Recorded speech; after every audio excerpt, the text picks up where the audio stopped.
On a eu deux belles séances de hausse sur le CAC 40 avec, voilà, ça donne envie et on se met à rêver évidemment de ce petit rallye boursier d'ici à Noël de fin d'année. Bonjour Laurent. Bonjour David. On rêve éveillé. Journaliste Boursorama, Ouais.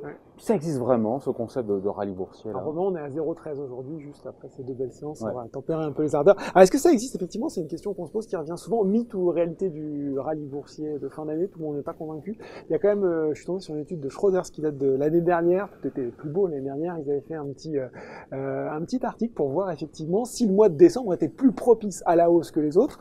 Ils avaient compilé comme ça un ensemble de grands indices internationaux, le FTSE 600, le S&P 500, le MSCI World et l'Eurostoxx 50. Ils avaient regardé donc les gains enregistrés depuis le mois de décembre, et donc le constat était quand même plutôt positif. Il y avait plus 2,2% en moyenne depuis 1987, donc c'est un mois où il y a plutôt des mouvements de hausse. Et puis ils avaient regardé en fait que sur les différents mois, bien les marchés progressaient dans 79,2% des cas, donc quand même le mois de décembre plutôt favorable à la hausse. Le second mois plus favorable, c'était le mois d'avril, 74,2%. Ce qu'on dit souvent pour expliquer ce fameux rallye fin d'année, c'est que les gérants seraient en train d'optimiser ou en tout cas de valoriser leur portefeuille pour la fin de l'année, ce qui expliquerait ce mouvement de hausse. Voilà, mouvement de hausse donc qu'on attend tous. Voilà, deux grosses séances à plus 2% de hausse aujourd'hui, on l'a dit, hein, on est à la mi-journée en légère correction. Et donc cette étude qui montre, voilà, et vous disiez bien Laurent, cette étude qui montre que dans 80% des cas, ça monte au mois de décembre. Voilà. Après, on a une amorce quand même de tendance. On là, se serait, on serait ça pour dire que c'est un support là. On aurait eu ça la semaine dernière. J'aurais pu dire oui, parce qu'en fait, on avait une configuration de l'indice CAC 40 qui était assez favorable, une configuration graphique avec un indice qui s'était repris par deux fois sur le support des 4920 points. Vous voyez ce qu'on appelle, les chartistes le savent mieux que moi, une configuration double creux où l'indice avait tapé une première fois, remonté, retapé, et on se disait bon, on a une configuration plus favorable, on pouvait se reprojeter vers les 5300 points, et puis patatras, la semaine dernière, on a quand même violemment décroché, on a tapé les 4732 points à plus bas de l'indice sur l'année, et donc on s'est remis dans une configuration qui tout de suite est un tout petit peu moins quand même favorable que ce qu'elle était il y a encore une semaine. Bon, on sent malgré tout, même s'il y a eu ce rebond là, il y a de la nervosité, elle est toujours là. Il y a cette grosse volatilité. Ouais. Hein. Et bien justement, c'est peut-être finalement ça le point positif et ce qui pourrait donner de bonnes raisons à ce rallye de fin d'année.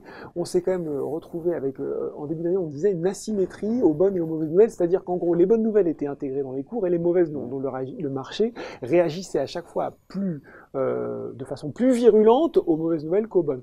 Aujourd'hui, on a presque l'impression que c'est l'inverse et c'est finalement ce qui pourrait nous donner du carburant. À la moindre bonne nouvelle. Ben, finalement, voilà. Et ce qui se passe aussi, c'est que on fait maintenant comme si on était presque déjà passé en récession. C'est-à-dire que les indicateurs restent bons. On est quand même toujours sur des prévisions de croissance l'année prochaine. On a des chiffres de l'emploi aux États-Unis qui avaient été dévoilés récemment, sur lesquels le marché a fait la fine bouche, qui était quand même, voilà, on est quand même sur une économie américaine qui continue à aller très bien.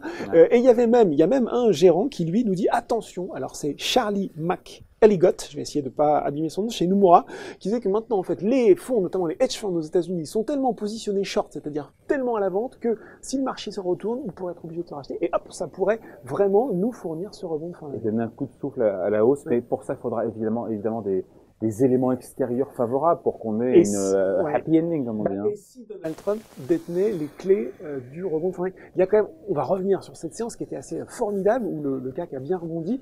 Il a rebondi sur quoi? Une discussion téléphonique entre le vice-premier ministre chinois Liu et le secrétaire au Trésor Steven Mnuchin et le secrétaire du commerce, Robert Lighthizer.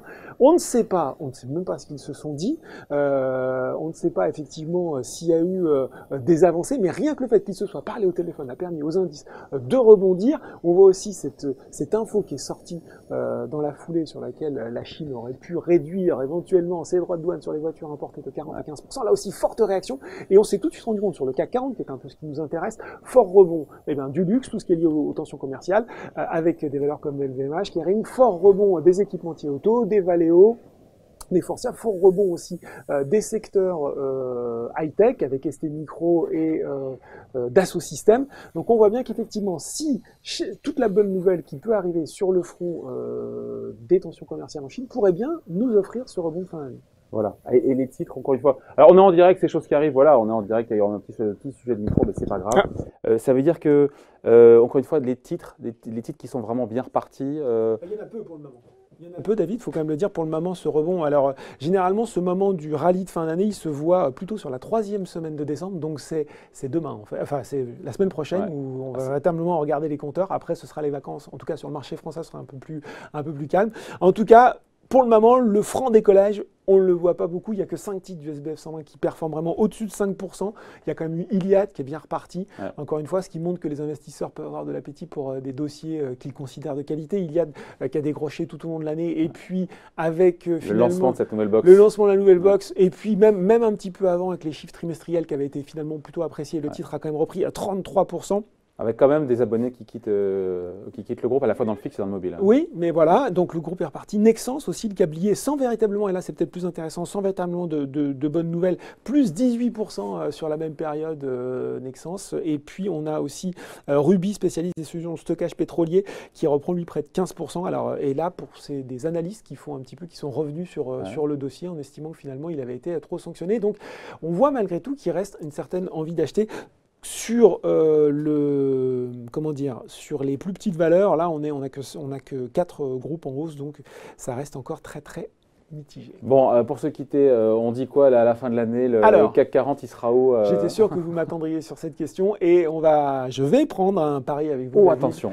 Voilà, et moi j'y crois, ce rebond de fin d'année. Je pense qu'effectivement, si Donald Trump ne parle pas à tort et à travers. Allez, on peut t'accompagner. Allez, si l'indice ne dépasse pas les 5100 points d'ici la fin de l'année, je vous offre à déjeuner en 2019. 5100. Allez, paris sont pris. Qui veut parier avec Laurent Grassin? Il y a un déjeuner. Il y a un déjeuner. Allez, les 5 premiers. À la cafette. Allez, merci Laurent pour ces explications. Laurent Grassin, journaliste Boursorama. Merci.